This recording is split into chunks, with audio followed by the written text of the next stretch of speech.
Hey there, everyone. Thank you for stopping by listening to episode 1 of the Munzee Maniacs Podcast. I think that's what we'll call it. This is a brand new podcast all about the game Munzee. And joining me this evening is my co-host, PJ. PJ, hello. Hey, everyone. And I'm Kevin, by the way. This is episode 1. So believe it or not, folks, I am a veteran podcast. So you'll see that this will smooth out in future episodes. But being episode 1, it's going to be a little bit of a bumpy ride. We might be a bit all over the place, but so be it. It's a podcast all about Munzee. So for all of those out there listening, we're going to tell you guys a little bit about ourselves because, well, it's episode 1. You probably have no idea who we are. I'm sure you don't. Who are we? We will soon. So let's start with you, PJ. Could you let the Munzee listeners know a little bit about yourself? Okay. Again, my name is PJ. I live in Osaka, Japan. I've been here for a little bit, almost 25 years. I am a university English teacher for the most part. And I got into Munzee through geocaching. And I was a big geocacher, and I still enjoy the game, but I don't play it as much, largely because, as you know, one of the issues with geocaching is when you really master an area, there isn't a lot of progress locally. Yeah. So for me, I turned back to Munzee. I was originally introduced to it by a fellow geocacher by the sign-in name of Astrobird. And I believe it was about 2013, and he turned me on to it, and I downloaded the app, and there were less than, 3 or 4 Munzees in Osaka City proper, and maybe a dozen in the entire area, the Kansai region of Japan. So I didn't really go anywhere with it. Stopped using I captured a few, I believe, and then promptly forgot about it. And then 2015, my brother reintroduced the game to me. He was playing in California. And so I downloaded it and a new account and started fresh. And I basically, from 2015 until maybe a year ago, I only played the game when I was traveling. There wasn't much of anything going on in Japan proper. So it never occurred to me to push it. I didn't know that there were a bunch of players up in, what do we call it? Senri, led by Papa Ganoush, who is actually building quite a large group of Munzees up there. But I couldn't see that because, what you see is a very small localized area. And so I didn't play it very seriously until I think about January, right before you came, in fact. Yep. I got back into the game in a very big way, and I decided, like that, what was that movie, the baseball movie? If you build it, they will come. I have Field of Dreams. Yes, and so I started putting it out there, and it was about that time, and I'll let you get to your story here in a second, but It was about that time that when you had come back to Japan temporarily, that I pushed you to start playing, and we've grown it into quite a decent little area full of Munzees and players. Yeah, absolutely. Yeah, so folks, again, I'm Kevin. Who are you? I'm Kevin, and PJ and I go back quite a ways. I first met PJ through YouTube. We were both YouTube vloggers back in the day, in the early days of the platform, 2006 on. And we became real world friends via that. I was an international school teacher in Japan for 9 years, and then my family and I decided to move to Beijing, China for 2 years, where I work as an international school teacher. Then we went to Shenzhen, China, and then in January, the pandemic started, COVID-19, all that stuff. We decided to leave the lockdowns of Shenzhen to come to Japan, only to find ourselves getting locked down here shortly thereafter. The borders closed, and that was February. Now it's it's October, and we're just about to leave Japan and go back. I'd never heard of the game Munzee, ever, not even once. which is interesting because I was a geocacher, maybe not quite as prolific as PJ, but I did Pretty active. yeah, well, relatively. But I put that on. I put the geocaching aside when I moved to Beijing because obviously, for those of you, I don't know if for any of you that are listening who geocache, if you've ever been to China, there's something called it's called the geocaching offset because the government in China, they don't want people having accurate map information. So believe me, it's not. So where it looks like there is a geocache, it's probably a kilometer away, somewhere. But yeah. So I was introduced to the game by PJ. I still remember that. We went to a big park in Osaka, and you had me and my son download the apps onto our phones, and off we started. And it became absolutely addictive for me. I think that is a fair statement. And yeah, we have grown it quite a bit. I think Osaka is definitely a fun place to come in Munzee. And we've also tried to start growing areas in the region, the city of Kobe, the city of Akashi. So yeah, it's growing. Yao, don't forget Yao. And Yao City, of course, we've got King of Kings down there and Japanian, a couple of very active players who and now Nara, the prefecture of Nara is exploding thanks to a family of Munzee players who hopefully we get on the podcast in a future episode. I'd like to have them on. That would be fun. Well, all the names that we've mentioned, definitely at one point or another. So, if anyone is listening to this who actually has not played the game or know what the game is, that's a good point. We should start from the beginning. Yeah, let's start from the beginning here because, to be honest, I'm looking at this as I head back to China, and I'm hoping to grow the game in the city of Shenzhen, China. This podcast is going to be a great tool for people new to the game to learn about the ins and outs, and then eventually learn about more complicated aspects of it. So, PJ, you've played the game longer than me. I think you can do it justice better than I can. What would you, to someone who's never played the game, how would you describe it? I would call it a QR code-based scavenger hunt type game. It relies on GPS devices. Most people use their phones. And the idea is that you take a GPS coordinates, and your phone will get you relatively close to where it might be. Relatively, it's less accurate than even geocaching is. So it takes quite a bit. But if you get to the area, often whoever deployed that Munzee will leave a picture or a description. And between the combination of using your phone, GPS, and whatever other hints there may be, you hopefully find it. If it's a physical, and we'll start there, it's a QR code. It could be anywhere from very small, the size of a fingernail, to a very large, size of your hand even. I've seen them. Mm-hmm. And the idea is that you scan it in and you get points. And, unlike geocaching, which I still love, it's more of a game than a hobby. By that I mean it's easily gamified. What's the word? Yeah, no, absolutely. I mean, like within our community here in the Osaka region of Japan, there's definitely quite a bit of competitiveness between the players and people trying to beat each other and climb over each other and get higher scores. Some players are not so competitive and others are extremely competitive. Exactly. And what I like about it, you're definitely one of those competitive ones. As are you, although you pretend not to be. You're more reasonable than most of us, but you are still nonetheless competitive. True. Not as much as your son or me, but so anyway, getting back to there are these physicals, and they're spread around the world.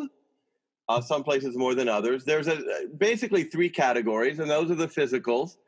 The other category would be virtual.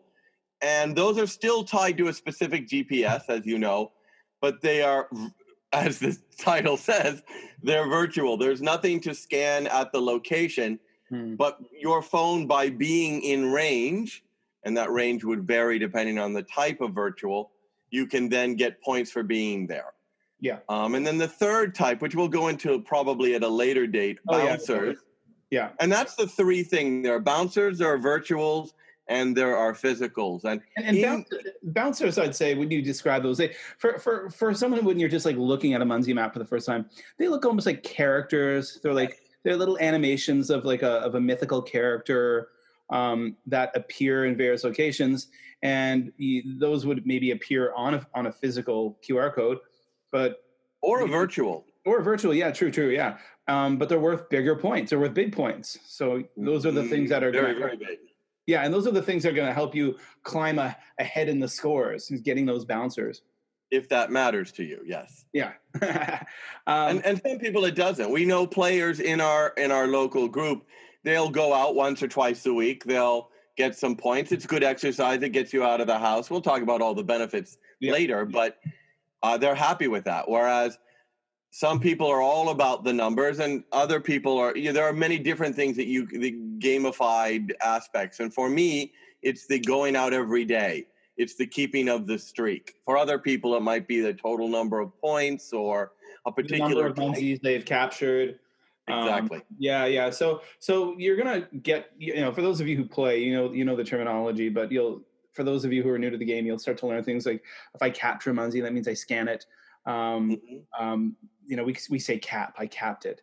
But another important thing to note about points is that as a Munzee player, you're encouraged to grow the map, to grow the community. Yes. For you, not only to just walk around and scan QR codes, but for you to actually physically put them out there yourselves. That's a lot of the fun, and you get points for doing that as well.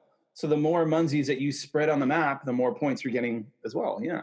And you get points two ways there, right? You get points for the original deployment, but you also get points every time it is capped or captured by someone else. Yeah.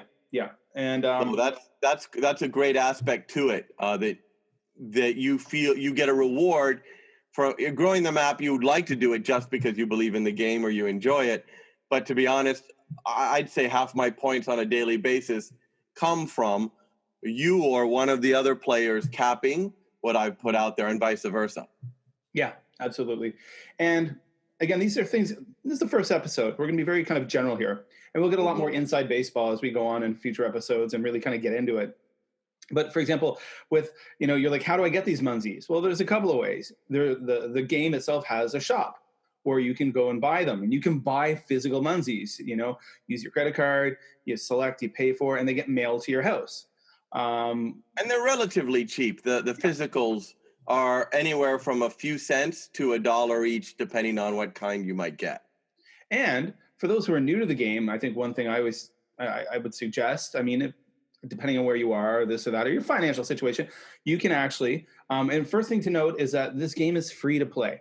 You can download the app and play the game for free. There is a premium membership. We can talk about that in another episode, but you can play the game for free, and you can, from your account for free, you can actually print Munzees. So you can make your own.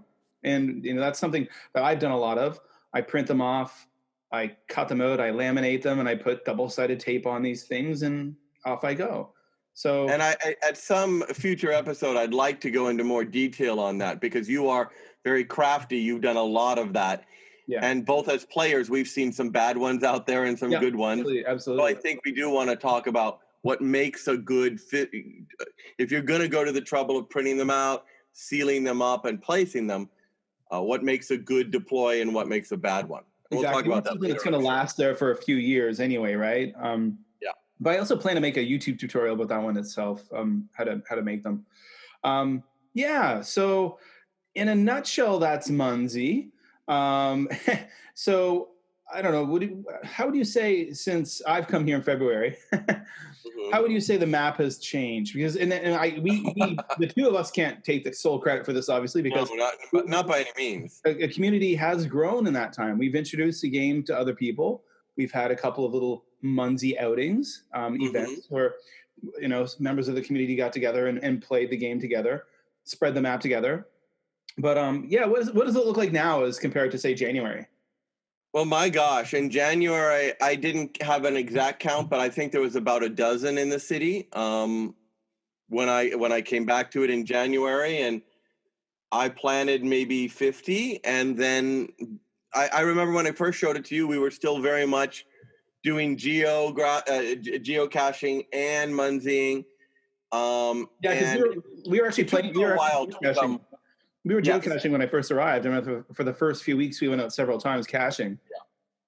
Yeah. And I think it's funny, once you started putting them out en masse, that kind of, because of my competitive nature, really pushed me to do it. And I think in a positive way, we've pushed each other.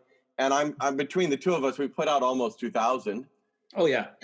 And if you look at there are now, 25 members in our group, which is loosely based in the Osaka and in the Kansai area. And I don't know, it's hard to tell. That one of my critiques of the game is it's hard to get data. They do have a stats section, but you can't really narrow it down to a place or a region and then do a count, which I wish you could. Yeah, I'm guessing there's 3,000 or 4,000 out there total now. Yeah. In the from as farther than Nara all the way down to Himeji. Mm-hmm. So the Kansai area of Japan, for those of you who don't know that's the center part of the main island, Honshu. And that's where we are residing. There are players in Tokyo and a few players throughout the rest of Japan, but I don't see any signs of activity.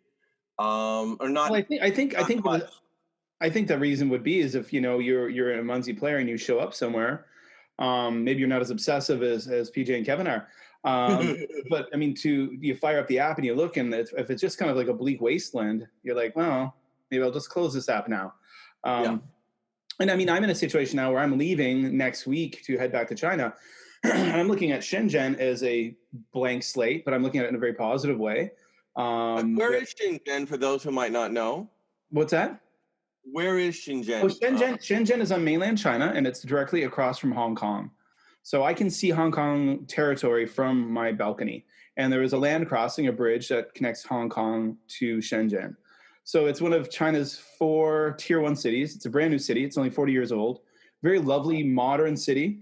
But I'm looking forward to getting back and starting the game there, growing the game. How many Munzees are there now? Do you know? When I first looked at the map, I think there were like 3 physicals or 4 physicals in a city of 12 million.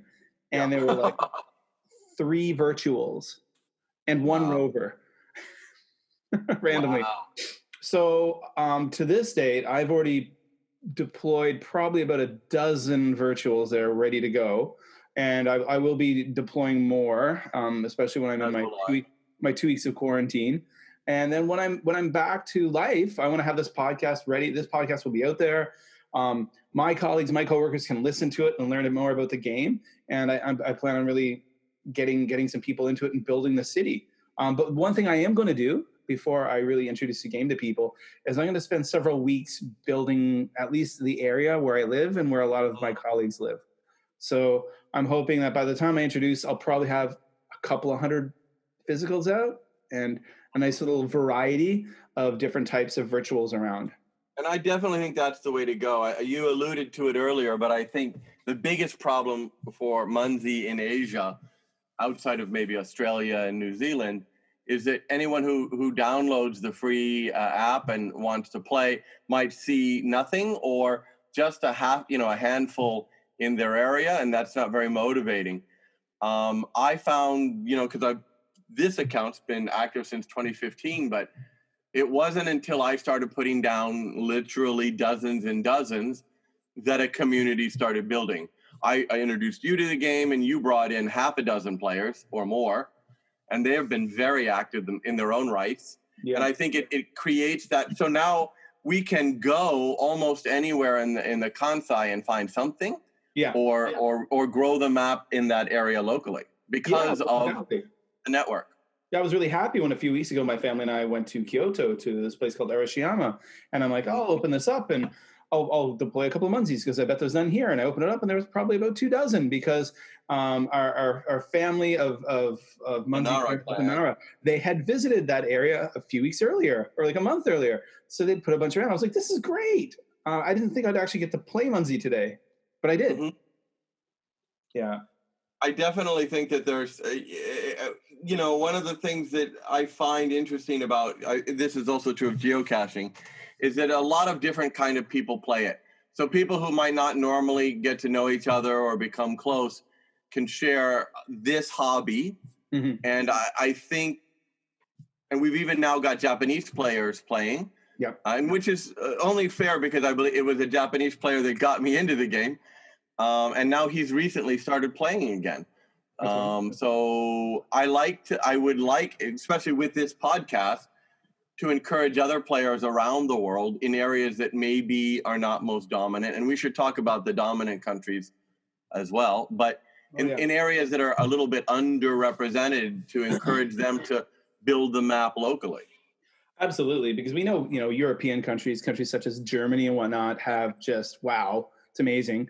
Various cities in Canada, in the United States, certain regions are just chock full of things. And I'm hoping that in the future we can get some Munzee players from all around the world on this podcast to talk about their areas, I enjoy, the only Munzee presence, so to speak, on YouTube would be Joshua, the geocaching vlogger from YouTube fame. And I've enjoyed his Munzee videos. And, it'd be great to get people like him on and other folks to talk about Munzee where because it's a very different realm where they are because it's so established, right? Yeah. I mean, you're walking into if you're opening up the app for the first time and you're in, Minneapolis, St. Paul, wow. Because I've looked at Minneapolis, St. Paul and wow. Or any city, like, a city like Berlin or Hamburg in Germany. Wow. I mean, the graphics card on my computer is screaming as the Munzee slowly load up on the map. Well, just for reference, I'm looking this up right now. There are 2.8 million Munzees in the United States. Okay. Germany is number 2 with a million and change. Okay. UK is number 3. Australia is number 4. Canada is number 7. Okay. And then the rest are rounded out by mostly, as you said, European countries. Okay. Wow. Very cool. But you know what? I mean, like, I was just going to say, in the future, with future episodes, I mean, there's so many directions we're going to take this and talk about the game. And that's definitely one, how the game is played in other places, because I'm really curious to know about that too. And, to get more in depth into learning about clan wars and Z-Ops and all these different kind of games within the game, right? So you can play this on so many, you can be that casual gamer who opens up their phone every once in a while to, this being everything for you. Don't look at me when you say that. I'm looking at myself too. Well, we're doing it via Zoom. But yeah, so maybe we can wrap up episode 1 and let you guys know that in the future, it is the first episode. I'm thinking maybe once every couple of weeks, maybe possibly every 2 weeks, an episode may come out. I'm here in Japan at the moment, and these episodes will be coming out a bit later after I've left. So we're going to record several before I leave, and then, of course, via technology, we can do that no matter where we are. But the internet's not always as reliable in China as it is here. Really? So from time to time, you may hear in future episodes, maybe a little, the first few episodes, maybe a little outro where it's only me, Kevin, speaking to you. Maybe just adding some extra information here and there. You'll be able to find this podcast everywhere you can find podcasts, like Apple, Stitcher, Spotify, all these places, Google Play. And you know what? I realized I haven't even told you guys my username on Munzee. So if you're looking at me too, your social network on Munzee, I'm Busan Kevin, Busan Kevin, and that is a city in Korea where I lived at one point. And that's who I am on Munzee. What's your call name there, PJ, on Munzee? Hate to sound unsurprising, but it's PJ, but it's spelled out phonetically, Peejay, one word, nice. PJ. And I know my son has already stated very clearly that he demands he be on a future episode, which he will. He's a 10-year-old Munzee player who normally joins us on our adventures. A very competitive player. He is. And we'll be definitely getting some other folks on the podcast in the future. So everyone, thank you for listening. We are going to give them the links to Munzee and where they can download them. Well, for those of you who, Munzee.com on your computer, go find it there. Download the app. Just type in Munzee, M-U-N, I'll be Canadian here, M-U-N-Z-E-E. Very international. And that's Z for you Americans. and that'll pop up in your app store, wherever you use, if you're using an Android device or you're using an iPhone, and download it. It's free. It's free to sign up. Super easy. You just need a username and an email address and a password. And then off you go. And off you go. So everyone, thank you for listening to the first episode. I don't have any links to give right now, but I will in the future. Yeah, look down. Look at the space below. We should mention that we do have a Facebook group here in Asia. Yes, we do. For anyone listening who is in Asia and interested in playing, we have facebook.com/Munzee in Asia. Is that it? Yes, Munzee in Asia. Munzee in Asia. And both myself and PJ are the administrators of that one. Yep. So come on over. We'd love to grow the community. Maybe even if you're not in Asia, but you're curious to see what the Munzee world is like in Asia, join up, please. You're all welcome. Yeah, we're not checking passports. Exactly. All right. Well, everyone, thank you for listening to episode 1. I'm Kevin. And I'm PJ. All right. And we'll be talking to you guys real soon. Bye-bye.